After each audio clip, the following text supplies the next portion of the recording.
Espiritualidade no Mundo do Trabalho, o Fórum de Reflexão Bíblica e Teológica da Igreja Batista de Água Branca. Este é o nosso 7º encontro e os outros 6 que também estão à sua disposição no site www.ibab.com.br. Aí você clica nessa imagem, estão todas as outras palestras disponíveis em áudio e vídeo e também os slides que são apresentados a cada palestra.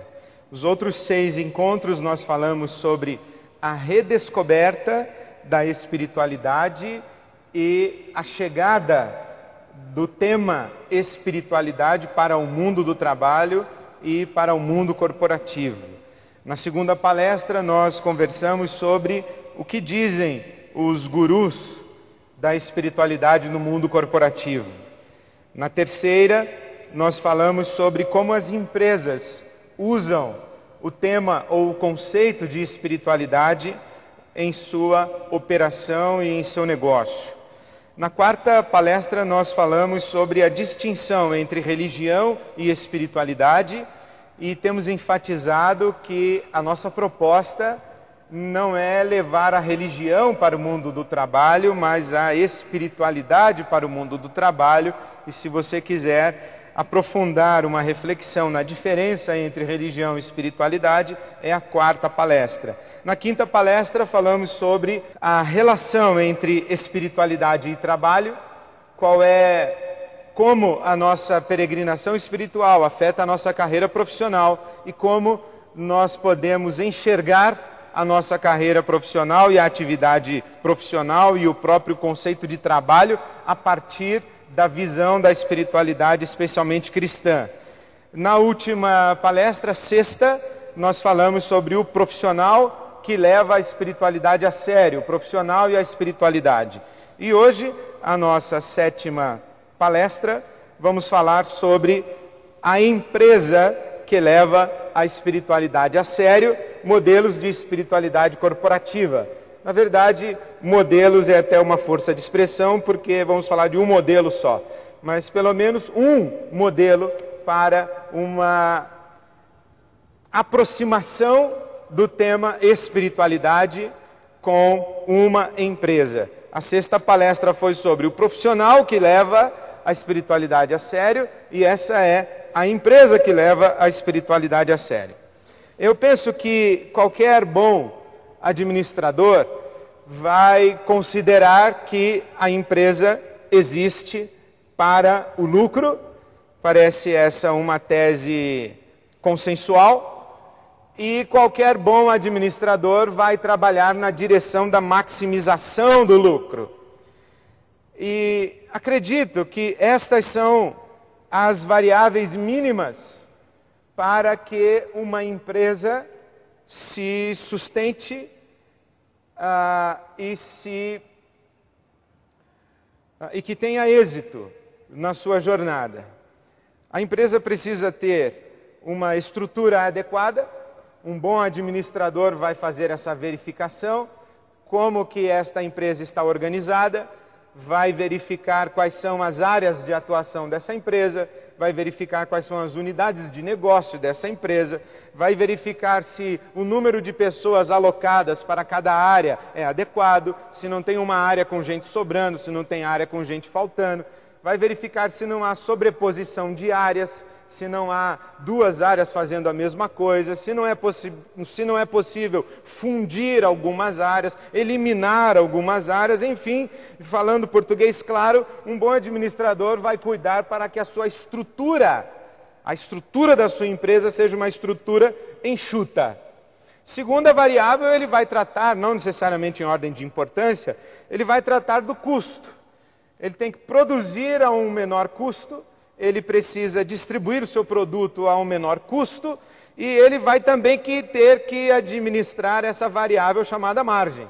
Ele vai produzir com custo baixo e vender com a maior margem de lucro possível. Ele vai tentar aumentar a margem. De alguma forma, ele vai enxugar despesa e maximizar o lucro. Ele vai ter que ampliar a sua participação no mercado, ou em outras palavras, conquistar mais clientes.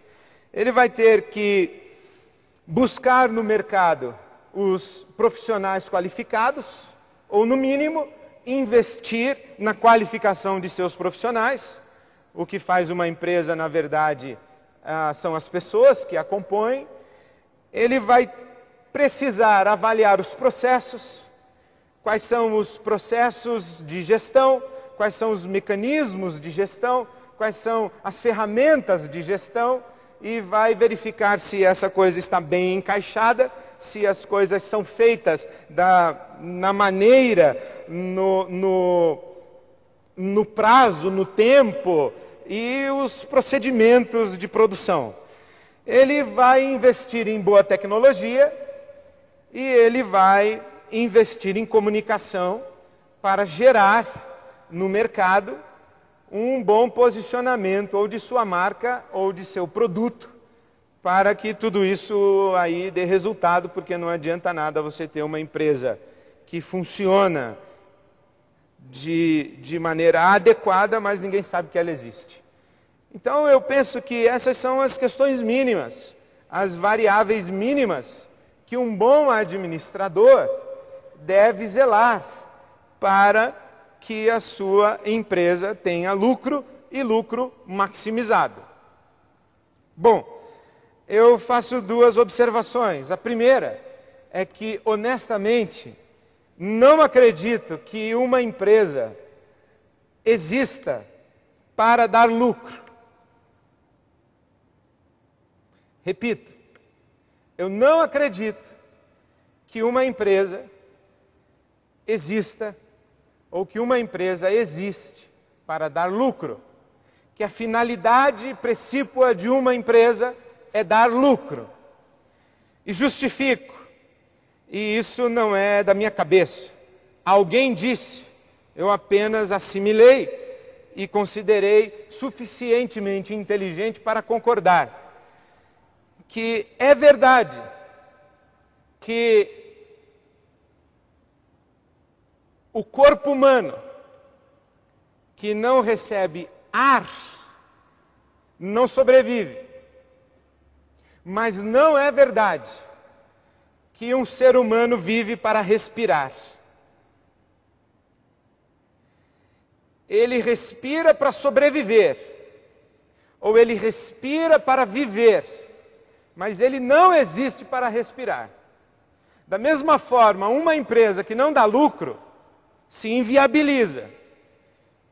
Então ela dá lucro para continuar viável, mas ela não existe para dar lucro. Eu sei que esta afirmação que acabei de fazer, ela é muito questionada e muito questionável no mundo em que a gente vive e num sistema econômico em que a gente opera, e o sistema econômico hegemônico no nosso mundo, a saber, o capitalismo de corte neoliberal. Mas eu insisto que eu não acredito que uma empresa exista para dar lucro. Sem lucro, ela fecha, mas ela não existe para dar lucro. Ela existe para alguma outra coisa, que não é para dar lucro. E cada empresa precisa saber exatamente para o que existe. A segunda observação que eu faço é que estas variáveis devem ser consideradas as variáveis mínimas de controle de um bom administrador de qualquer boa empresa. Mas a nossa reflexão dessa noite não é sobre qualquer empresa e qualquer boa empresa. A nossa reflexão nessa noite é sobre uma empresa que leva a espiritualidade a sério. Então é possível ser uma boa empresa que se sustenta, que é viável, que tem êxito no seu empreendimento, sem levar a espiritualidade a sério? Pode ser que sim. No meu critério eu diria, não, ela é só uma boa empresa, mas ela não faz muita diferença se a grande contribuição dessa empresa é o lucro. Eu acho insuficiente, mas convenhamos, a gente pode chegar à conclusão que é possível sim ser uma boa empresa sem levar a espiritualidade a sério. A nossa questão é, como é que a gente é uma boa empresa que leva a espiritualidade a sério? Essa é a nossa pergunta. E aqui eu tenho uma dívida de gratidão a um grupo de pessoas que me desafiou a essa reflexão, e em palestras anteriores eu já fiz essa citação de uma empresa, na verdade uma usina de álcool e de cana-de-açúcar, que me chamou para o desenvolvimento de um projeto de espiritualidade para o mundo corporativo. E quando aquelas pessoas vieram falar comigo, eu percebi que na sua fala elas estavam interessadas em compartilhar a sua fé cristã no universo da sua empresa. Mais precisamente, dentro da minha conceituação, elas estavam falando não de espiritualidade no mundo corporativo, elas estavam falando de religião no mundo corporativo. E eu disse assim, não, mas espiritualidade no mundo corporativo é diferente disso que vocês estão falando. Na verdade é muito mais. E eles disseram, então o que é, pastor? Nós queremos ouvir. E foi assim, com o desafio dessas pessoas, que eu comecei a descrever espiritualidade no mundo corporativo. E elas não estavam entendendo, e na verdade eu não estava me fazendo claro. Até que um dia o executivo principal, que graças a Deus hoje é meu amigo, ele disse assim, pastor, vamos fazer o seguinte, eu vou reunir o pessoal da área de planejamento da minha empresa, e o senhor joga na parede, o que o senhor está falando? Falei, bom, eu vou tentar jogar na parede o que eu estou falando. Desse exercício, e por isso eu agradeço aqueles que inicialmente eram clientes da minha empresa, hoje são meus amigos, e a empresa que eu realmente tinha, não tenho mais, eu fechei a minha empresa de consultoria para espiritualidade no mundo corporativo, e foi graças a essa experiência que eu cheguei no que eu vou apresentar agora. O que é uma empresa que leva a espiritualidade a sério? Uma boa empresa cuida disso aqui, mínimo ou no mínimo cuida disso. Mas além de cuidar disso, cuida mais do quê? E aí eu escolhi 5 palavras gregas para colocar na parede as variáveis que uma empresa que leva a espiritualidade a sério deve considerar e administrar. A primeira delas é utopia. Utopia é uma palavra grega composta. O U de negação somado ao topos de lugar. Utopia quer dizer não lugar. No imaginário popular, utopia é aquilo que é irrealizável. É um sonho. Isso é uma utopia. É algo que nunca vai se realizar. Mas há uma outra possibilidade de compreensão da palavra utopia, do não lugar. Não é aquilo que não encontra lugar para existir. Pode ser utopia aquilo que ainda não encontrou lugar para existir. Isto é um sonho, mas não necessariamente um sonho irrealizável. É um sonho que ainda não se concretizou, que ainda não se materializou. É muito mais do que um conjunto de metas e muito mais do que um desejo. É uma utopia no sentido de ser um sonho que, quando compartilhado, é praticamente desconsiderado.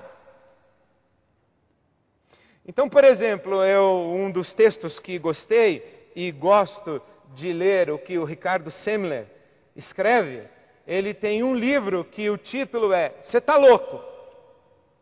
E ele compartilha nesse livro que há um grupo de pessoas dentro da sua empresa que se dedica a fazer propostas.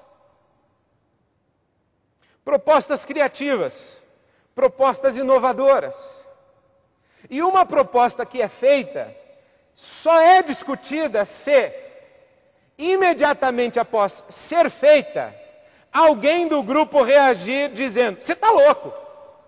Se a proposta não causa essa reação, a proposta é abortada. É uma ideia simples demais.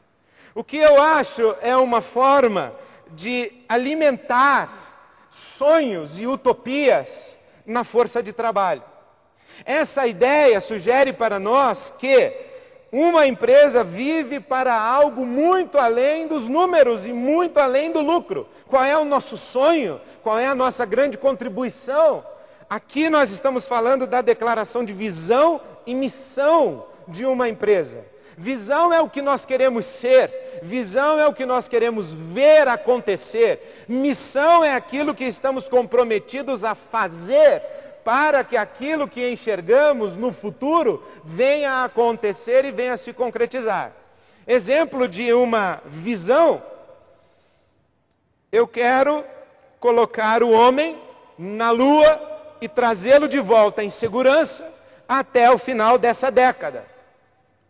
John Kennedy fez esta afirmação em 1961, foi assassinado em 1963 e o primeiro americano pisou na Lua em 1969. Então a visão do John Kennedy se realizou. Porque, aliás, eu gostei muito da maneira como o John Kennedy expressou a sua visão. Colocar um homem na Lua e trazê-lo de volta em segurança. Porque colocar um homem na Lua é bem mais fácil do que colocar um homem na Lua e trazê-lo de volta em segurança. A grande questão é se ele volta, e se volta em segurança. Então essa é uma visão. Por trás dessa visão do John Kennedy, me parece que existia uma coisa muito maior. Uma percepção de que quem conquistasse primeiro o espaço sairia à frente não apenas do desenvolvimento tecnológico, mas de posicionamento estratégico no mundo todo. Então, a visão do John Kennedy não era apenas chegar na Lua e voltar. Era desenvolver tecnologia suficiente para ter o domínio sobre o espaço mínimo do planeta Terra. Outra visão: eu tenho um sonho. Que um dia o sol se levante sobre a América e os nossos filhos e os nossos netos sejam julgados não pela cor da sua pele, mas pela grandeza do seu caráter. Martin Luther King Jr. Eu tenho um sonho. Foi assassinado em 1963. Porque tinha um sonho. Não vale a pena viver sem um sonho. E se o trabalho consome tanto da nossa vida, não vale a pena trabalhar sem um sonho. Eu diria mais, não vale a pena trabalhar numa empresa que não tem um sonho, que não tem uma utopia. Eu concordo com o Frei Beto que ele diz que quem não é viciado em utopia é viciado em alguma outra coisa. É bom a gente ser viciado em utopia. Porque a utopia é a força de propulsão das revoluções. Então talvez você diga assim: ah, pastor, você citou John Kennedy, Martin Luther King Jr., você quer comparar com a minha empresa? Eu quero. Tem um sonho, não importa se a sua empresa é você e mais um, você e mais 10. Tenha um sonho. Você tem que ter um sonho. Um sonho que justifique o engajamento de cada pessoa. Um sonho que diga para cada pessoa por que ela faz o que faz. E qual é o projeto maior que ela está ajudando a construir e implementar. Uma empresa que não tem um sonho traduzido numa declaração de visão e numa declaração de missão, ela não tem um sonho. Pode ter desejos, mas ela não tem um sonho. A empresa deve dizer claramente, colocar em palavras, qual é o seu sonho. E deve, inclusive, se certificar de que cada colaborador, no mínimo, saiba dizer qual é o sonho dessa organização. Então, as pessoas são movidas por sonhos. quanto mais elevados os sonhos, mais intensos os sacrifícios, mais digno o trabalho e mais gratificante o compromisso de serviço. Eu perguntaria se você sabe qual é o sonho da empresa em que você trabalha. Se você é proprietário de uma empresa, eu perguntaria se você sabe qual é o seu sonho e qual o sonho que você tem para essa empresa. E se você me disser, a minha empresa não tem um sonho, eu perguntaria inclusive qual é o sonho que você tem para a sua carreira. E perguntaria se vale a pena você dedicar as melhores horas do seu dia e os melhores anos da sua vida para correr atrás de alguma coisa que você não apenas não sabe o que é, e se não sabe o que é, portanto, não sabe se vale a pena correr atrás. Porque o mundo está cheio de gente que não conseguiu o sucesso.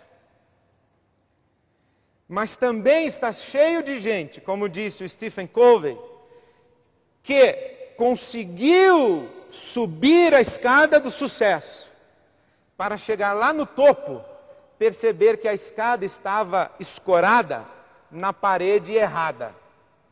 Então é bom que você saiba como você define sucesso, como você define êxito e qual é o sonho da empresa que está consumindo as suas melhores horas do seu dia, os melhores anos da sua vida e para quem você está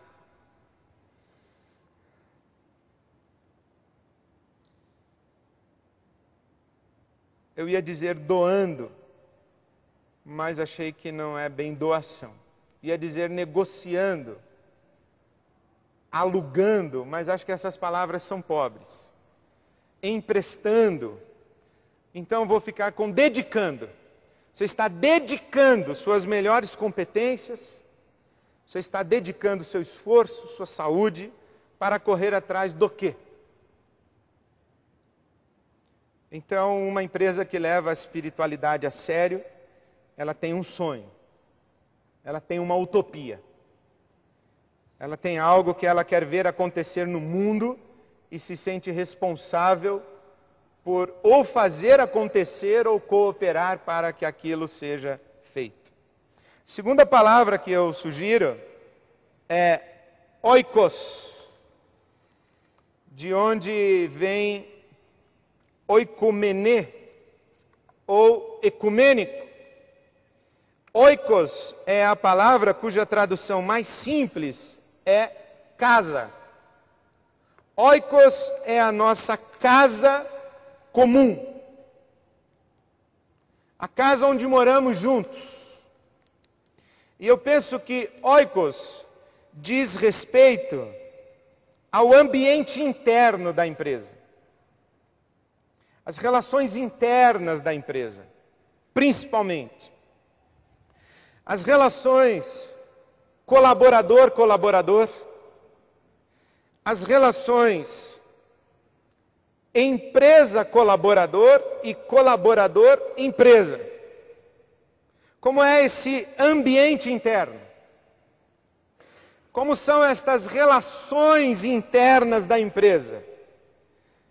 Quais são os modelos de liderança dessa empresa? Que tipo de liderança nós temos aí dentro dessa empresa? É uma liderança maquiavélica? Que os fins justificam os meios? Lidera-se por pressão, intimidação, ameaça? Lidera-se na base do poder hierárquico? Qual o modelo de liderança que existe dentro dessa organização? Quais são as qualidades dos times, das equipes que integram essa organização? os grupos de trabalho?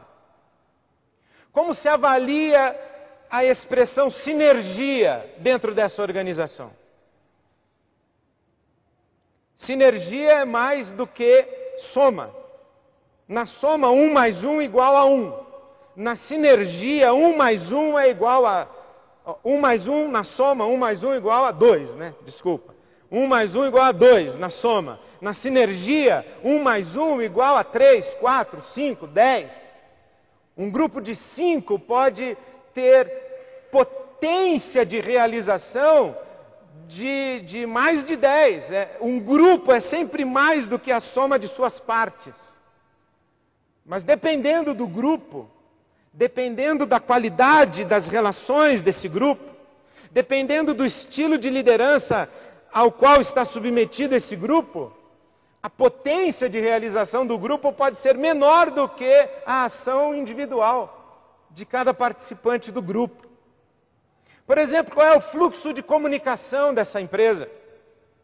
As áreas se comunicam com facilidade?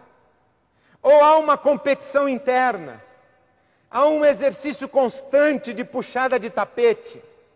Eu só nego informação para você porque eu não quero ver o seu sucesso, eu quero ver o seu fracasso. Como se trabalha numa empresa cujo ambiente é hostil?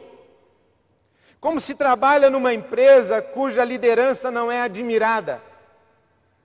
Cujos critérios de delegação de liderança ou de crescimento profissional são injustos?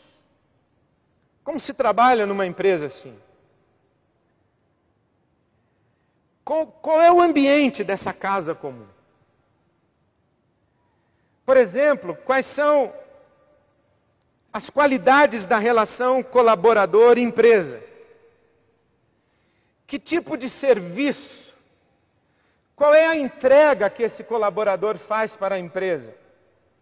Ele faz uma entrega na lei do menor esforço? Há eficiência, eficácia, há qualidade, há produtividade? Ou há roubo? Há roubo de tempo, há roubo de recurso, há roubo de informação? O que é que esse trabalhador entrega? Qual é ou como se pode medir o ingrediente lealdade minha para com a minha empresa? Eu já contei para vocês que fui fazer palestra numa empresa que oferecia um iPod, uma televisão de plasma, uma motocicleta para o trabalhador mais dedicado. E na minha palestra, infeliz, eu falei que me sentiria ofendido se alguém me oferecesse um iPod para eu trabalhar melhor. Isso para mim é uma ofensa, porque eu já estou partindo do princípio que na minha relação de trabalho, eu estou dando o meu melhor. Então se alguém vai dizer para mim que eu vou trabalhar mais dedicadamente, vou entregar algo com melhor qualidade, vou produzir mais, em troca de um iPod, eu já fico ofendido. Mas sabe o que é pior? É que é verdade. As pessoas trabalham mais em troca de um iPod ou de um sorteio de uma TV de plasma no fim do ano, no Natal. Qual é essa relação colaborador-empresa? Eu tenho orgulho de pertencer a essa empresa? Eu gosto de dizer que trabalho lá? Ou eu estou louco para sair e assim que eu puder e tiver uma oportunidade, eu vou embora? Qual é a qualidade da relação empresa-cooperador? Como que eu remunero? Eu remunero o mínimo. Ou, por exemplo, uma vez, quando eu era pastor de uma outra igreja, no início do meu ministério, eu recebi uma proposta salarial e a igreja pagava 70% do salário prometido. Mas tudo bem, e eu trabalhava. Até que a minha esposa ficou grávida. Sabe que essas coisas acontecem. E a família ia aumentar. E eu precisava saber o que eu ia fazer da vida, que providências eu deveria tomar. Porque naquela época eu já conhecia aquela história do sujeito que perguntou ao Dr. Tancredo Neves, numa convenção de partido, se o Dr. Tancredo Neves poderia ajudá-lo. E disse assim: sabe, Dr. Tancredo, minha esposa está para dar à luz, já na próxima semana eu estou meio desprevenido. O senhor não pode me ajudar?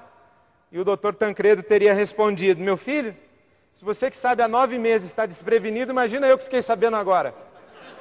Então eu não queria que a minha esposa chegasse ao momento de dar à luz e eu estivesse desprevenido. Então fui procurar a diretoria da empresa que me contratou, a saber, uma igreja. E disse: olha, os senhores me prometeram um salário X, mas não está acontecendo. E já há um ano que, ou meses, bons meses que eu estou aqui, então gostaria de saber o que é que vai acontecer para saber que providências eu tomo. E a primeira fala do diretor da igreja foi: pastor, qual o mínimo de aumento que o senhor aceita para não ir embora? Aí eu disse: bom, para não ir embora, eu não preciso nem mesmo de aumento. Eu só estou querendo saber quanto eu vou ganhar o mês que vem. Mas veja que raciocínio, e veja que pergunta está embutida. Também soube de uma outra igreja. Eu vou falar de igreja para não falar da sua empresa. Eu soube de uma outra igreja. Eu estava lá, domingo pela manhã. Eu ia pregar nessa igreja como pregador convidado. Estou lá sentado. E num determinado momento do culto, levanta-se o presidente da igreja e diz: irmãos, tenho notícias para a igreja. O nosso pastor que estava indo embora e anunciou a sua saída no último domingo, nós nos reunimos com ele e oferecemos a ele um bom aumento salarial. E ele resolveu ficar, irmãos. E nós da diretoria resolvemos sair. Então agora a igreja tem um pastor, mas não tem mais uma diretoria, os irmãos precisam de uma outra diretoria. E eu lá sentado, ia pregar logo em seguida, falei: o que eu falo agora? Que relação é essa de trabalho em que alguém se vê praticamente obrigado a ser subornado para trabalhar e alguém precisa subornar para que o outro trabalhe? Que relação é essa?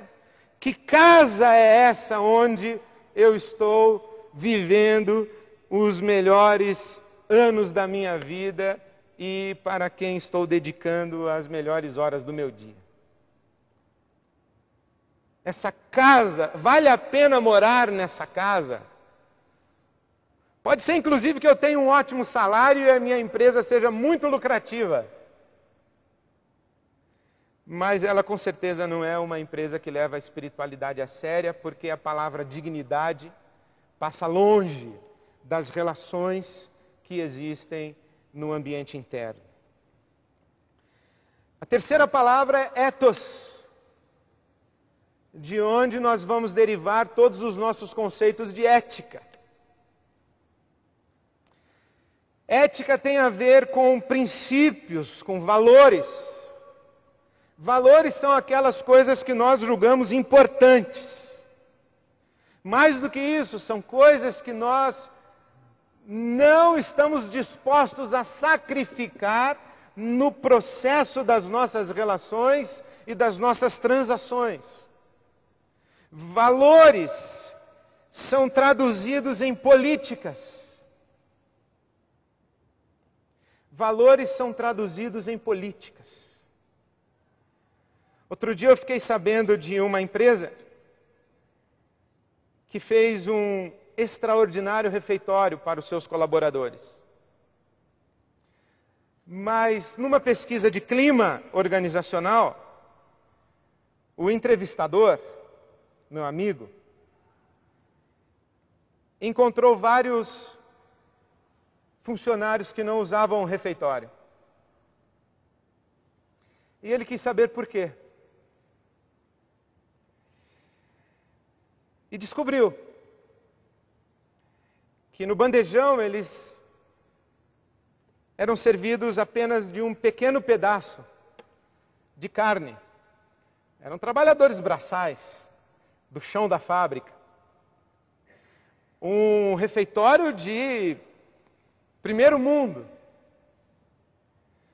mas um tratamento desrespeitoso. E um deles, mais revoltado, disse que, inclusive, foi exposto publicamente, humilhado, como comilão, porque tentou servir-se uma segunda vez. E jurou que jamais pisaria naquele refeitório novamente. Valores, princípios, políticas, práticas. Está na moda nas empresas a expressão compliance, os compromissos éticos. Inclusive, algumas empresas exigem que seus colaboradores assinem um termo de comprometimento ético. Um outro amigo meu perdeu, num processo de licitação ou numa concorrência, um grande contrato. Entrou na sala do chefe e disse: chefe, más notícias. Perdemos o contrato. O chefe disse o seguinte: mas você não desenvolveu caminhos alternativos para esse contrato? Ao que o meu amigo respondeu de imediato: se o senhor assinar um memorando para mim, autorizando que eu desenvolva caminhos alternativos, eu desenvolvo amanhã de manhã. E o chefe disse: de jeito nenhum. Então, o compliance de muitas empresas é para fugir de responsabilidades jurídicas. Não é, de fato, para uma postura ética no mercado. É mais um ato de esperteza e uma forma indigna, desonesta, de lavar as mãos e deixar a corda arrebentar no lado mais fraco. Uma empresa que leva a espiritualidade a sério tem ethos, tem princípios, valores que são traduzidos em políticas e práticas. Quarta palavra é praxis. Nós já falamos bastante sobre praxis. Diferente de prática. Prática é a ação automatizada, é a ação mecânica. Prática é aquilo que a gente faz sem pensar, já está incorporado.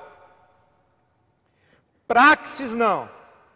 A praxis é aquilo que eu faço e sei por que faço. É uma ação refletida, é uma ação criativa, é uma ação libertadora e é uma ação que exige, não raras vezes, posturas radicais. Então é uma empresa que tem praxis. No exemplo daqueles meus amigos da usina, praxis implica, a partir do ethos, dos princípios e valores das políticas e das práticas, uma nova postura na relação com os boias-frias. A praxis quer saber qual é a contribuição social da ação dessa empresa. E hoje nós estamos falando de duas coisas muito importantes para a maioria das empresas: responsabilidade social e desenvolvimento sustentável. Desenvolvimento sustentável é desenvolvimento econômico que seja ao mesmo tempo social e ecologicamente responsável. Uma empresa não pode ter uma postura predatória do meio ambiente e predatória do mercado e da sociedade. Então, uma empresa que leva a espiritualidade a sério, ela será comprometida com o desenvolvimento sustentável.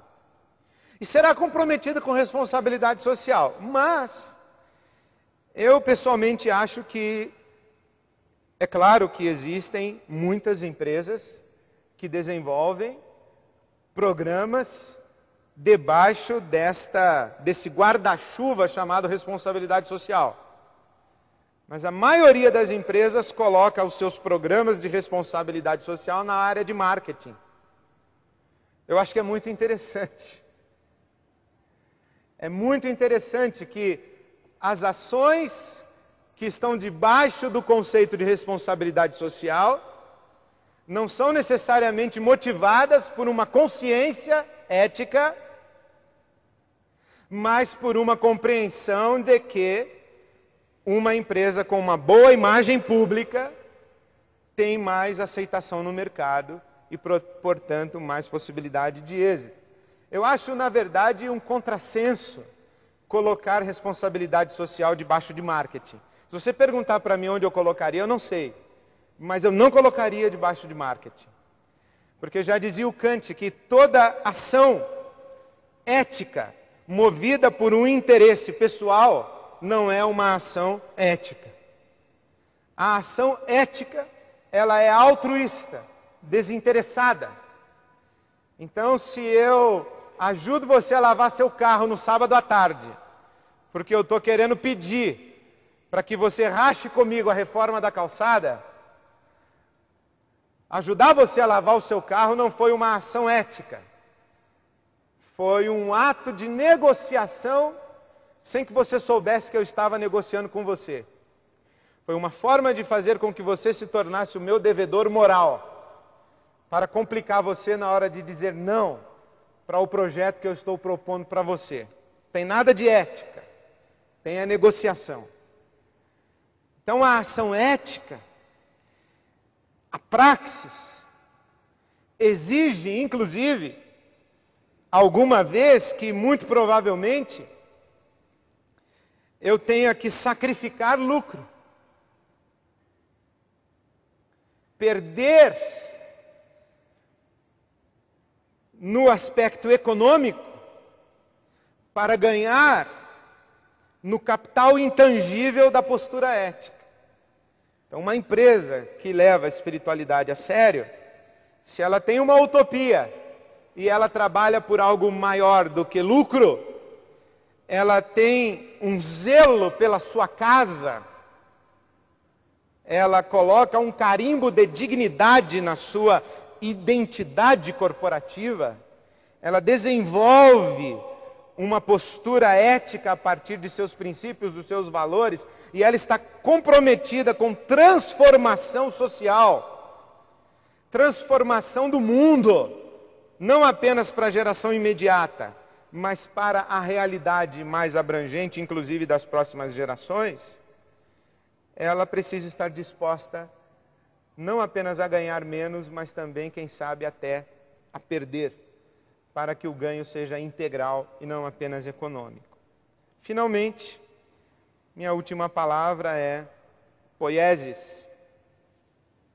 Poiesis, que o professor Mário Sérgio Cortella traduziu bem no título do seu livro, Qual é a sua obra?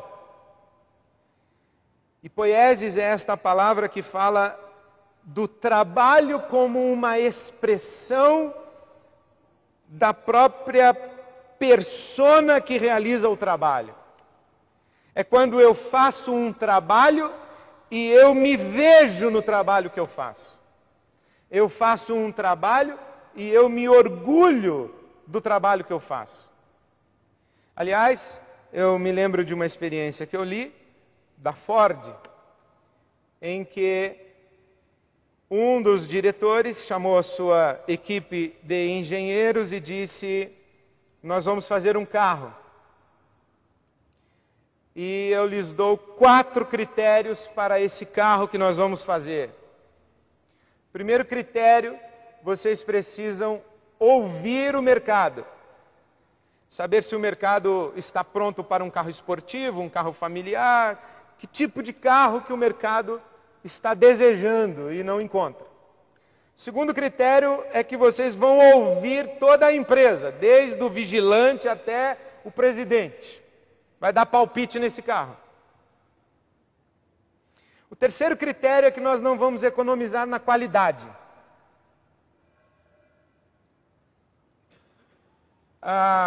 E o quarto critério é que quando você estiver andando na rua com a sua esposa e o seu filho ou a sua filha, e esse carro passar, você vai dizer, o papai fez esse carro aí, vai ter orgulho de dizer que você fez aquele carro lá. Esse carro foi, eu peço desculpas por não ter a informação mais atualizada, mas quando lançado, foi o maior sucesso de vendas da história da Ford. Foi o Taurus. E ele nasceu assim. E eu achei muito interessante essa fala. Você vai fazer um carro e você vai ter orgulho de ter participado desse projeto. Qual foi a última coisa que você fez e que você teve orgulho de ter feito?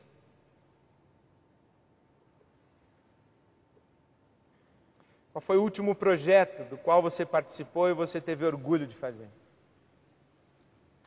Isso faz lembrar o Cláudio Arrau, aquele pianista chileno. Ele disse: quanto mais eu gosto do que eu faço, menos eu chamo de trabalho.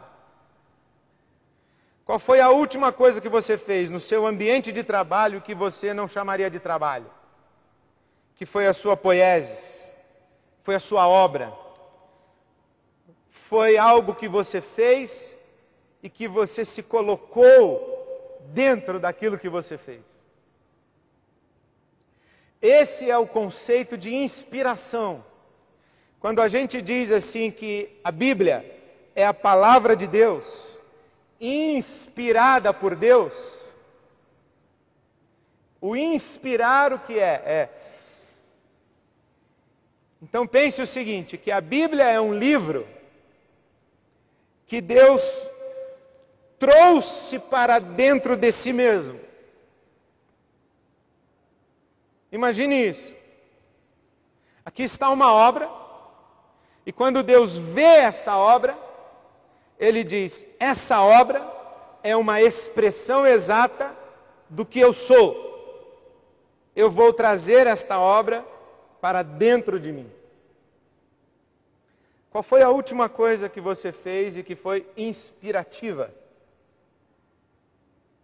Qual foi o último trabalho que você realizou e que você disse, eu tenho orgulho de ter feito isso. Isso tem a minha cara, isso de fato expressa quem eu sou, e eu vou trazer isso para dentro de mim. Inspirar pode ter um outro sentido, é colocar-se para dentro da obra. Então digamos, a Bíblia Sagrada está aqui, Deus olha para esta obra e diz, esta obra me expressa, me revela, diz quem eu sou de fato, eu vou mergulhar para dentro dessa obra. Então, qual foi a última coisa que você fez e que você mergulharia dentro dessa coisa?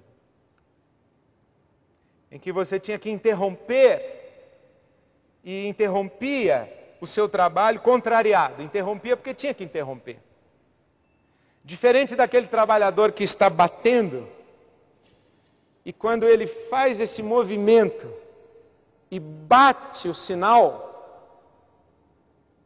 ele larga o martelo para trás e vai embora. Ele não completa sequer a última martelada. Ele não vê a hora de ir embora. Qual foi a última coisa que você fez e que você gostava tanto de fazer?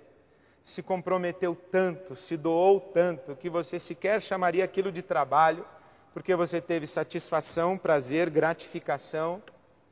Aquilo era você, e aquilo foi feito de maneira inspirativa. A sua empresa é um ambiente que possibilita isso a você?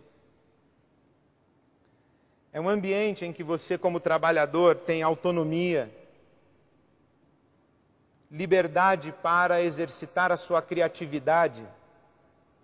A sua empresa é um ambiente que chama você a desafios maiores e que exige o seu desenvolvimento pessoal. A sua empresa, por exemplo, está preocupada com a sua qualidade de vida, com a sua saúde. Não apenas lhe dar um plano de saúde, para quando você ficar estressado, a empresa cuidar de você. Mas ela tem um programa de prevenção para facilitar a sua vida. Enfim, a sua experiência de trabalho é poieses ou é tortura? Uma empresa que leva a espiritualidade a sério está comprometida com isso. Está comprometida não apenas com a sua utopia abrangente de futuro, mas com a qualidade da cadeira em que o colaborador está sentado para realizar o seu trabalho, a qualidade do banheiro que esse colaborador usa, enfim. Uma empresa que leva a espiritualidade a sério, trata com dignidade cada ser humano em particular e a humanidade como um todo. Eu acho que qualquer bom administrador entende de estrutura, custo, margem, share, mercado, né? Sabe trabalhar com bons profissionais, desenvolve processos, mecanismos de gestão, investe em tecnologia e comunicação. Mas somente uma empresa que leva a espiritualidade a sério faz tudo isso nessa moldura de utopia, oikos, ethos, praxis e poieses. Eu acredito que o número de empresas que levam a espiritualidade a sério é pequeno, mas graças a Deus é crescente. E eu peço a Deus que um fórum como esse e a nossa mínima participação de volta ao nosso mundo do trabalho ou ao mundo do trabalho que tem a nossa influência, seja uma forma de cooperação para que o número de empresas que de fato leva a espiritualidade a sério se multiplique no nosso país. Porque, na verdade, nós não queremos apenas empresas melhores.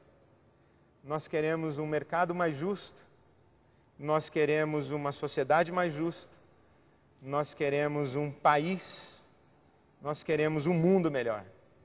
É isso que nós queremos.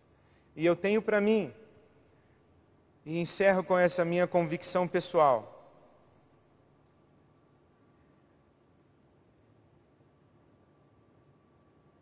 que o maior exército que existe para promover a transformação desse mundo num mundo mais justo e num mundo de paz é o exército de trabalhadores. Não são as forças militares, as forças governamentais, as forças religiosas, mas são as forças de comunidades de trabalhadores. Mas comunidades de trabalhadores que levem a utopia, o oikos, o ethos, a praxis e a poiesis, enfim, que levem a espiritualidade a sério. Isso é um sonho. Na verdade, é uma utopia. Mas se a gente não é viciado em utopia, a gente acaba se viciando em outra coisa bem pior do que uma utopia. Que Deus nos abençoe e nos ajude e coopere conosco em nossa utopia, enquanto nós cooperamos com Ele na utopia dele, que se chama Reino de Deus. Amém.